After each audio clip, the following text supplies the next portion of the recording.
বন্ধুরা, তোমরা সকলে কেমন আছো? আশা করি সকলে অনেক ভালো আছো। আমিও অনেক ভালো আছি। তো যারা আমার চ্যানেলে নতুন তারা অবশ্যই সাবস্ক্রাইব করে দিবে। আর এখন তোমাদের জন্য যে নিউজটা নিয়ে এসেছি, তো এটা হলো, সালটা ছিল 2024 2 জুলাই রাত 12:30।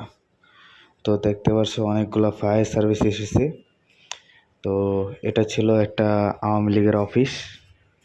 তো এই অফিসটা অবস্থিত হলো ধানমন্ডি গ্রিন রোডে। তো এখানে দুষ্কৃতিকারীরা আগুন ধরিয়ে দেয় এবং এখানে 4 থেকে 5টা গাড়ি আসে পানি দেওয়ার জন্য, কিন্তু কোনোভাবে পানি নিভাতে পারতেছে না। অনেক চেষ্টা করতেছে, নিভাতে পারতেছে না।